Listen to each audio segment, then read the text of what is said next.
ഹരേ രാമാം ഹരേ കൃഷ്ണ. എല്ലാവർക്കും നമസ്കാരം.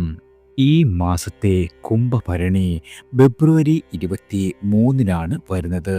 വളരെയധികം പ്രാധാന്യമുള്ള ഈ ദിനത്തിൽ പലവിധ മാറ്റങ്ങളാണ് സംഭവിക്കാൻ പോകുന്നത്. വളരെയധികം ദേവി പ്രാധാന്യമുള്ള ഈ ദിനത്തിൽ പ്രത്യേകിച്ചും ഭദ്രകാളി ദേവിയാണ് നാം ആരാധിക്കേണ്ടത്. ജ്ഞാനത്തിലേക്ക് ചുവടുവെക്കുന്ന ഒരു ദിനമായാണ് കുംഭഭരണിയെ നാം കണക്കാക്കുന്നത്. ദേവിപ്രീതിക്ക് വളരെയധികം അനുകൂലമായ കാര്യങ്ങളാണ് ഈ ദിനത്തിൽ നാം ചെയ്യേണ്ട കാര്യങ്ങളും. അതായത് കുംഭഭരണി ദിനത്തിൽ ചൊവ്വ ദോഷം വരെ തട്ടിത്തെറിപ്പിക്കുന്ന ദിവസമാണ്. ഈ പുണ്യകർമ്മങ്ങൾ ചെയ്യുന്ന നാളുകാർക്ക് വളരെയധികം സർവ്വ ഐശ്വര്യങ്ങൾ ദേവിയുടെ അനുഗ്രഹത്താൽ തേടിയെത്തുന്ന ദിവസമാണ്. ദേവി മന്ത്രങ്ങളോടെ ആരംഭിക്കുന്ന വൈകുന്നേരത്തെ നാമജപമാണ് ഏറ്റവും വലിയ പ്രത്യേകത.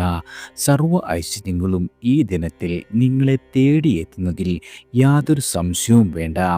ഇത് മാത്രവുമല്ല, കുംഭഭരണി ദിനത്തിൽ നാം പാലിക്കേണ്ട ചില ചിട്ടകളും കാര്യങ്ങളും ഒക്കെയുണ്ട്.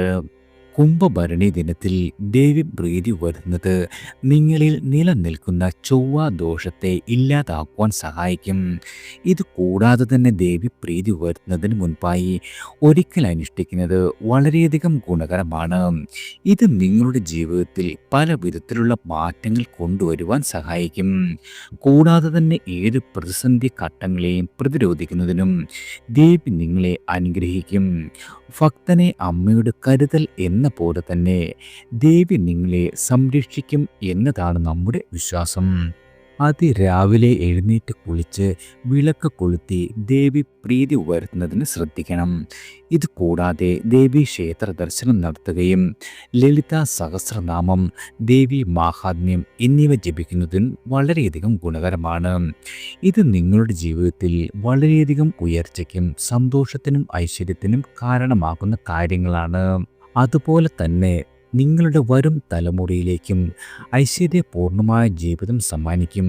ഇതെല്ലാം തന്നെ ജീവിതത്തിലെ എല്ലാവിധ മാറ്റങ്ങൾക്കുമുള്ള തുടക്കമാണെന്ന കാര്യത്തിൽ യാതൊരു സംശയവും വേണ്ട. ജീവിതത്തിൽ ഉണ്ടാകുന്ന എല്ലാ തടസ്സങ്ങളെയും ദേവിയുടെ അനുഗ്രഹത്താൽ മാറിപ്പോകുന്നതാണ്. എല്ലാവർക്കും ഭഗവാന്റെ അനുഗ്രഹവും കടാക്ഷവും ഈശ്വരനാമത്താൽ വന്നു ചേരട്ടെ.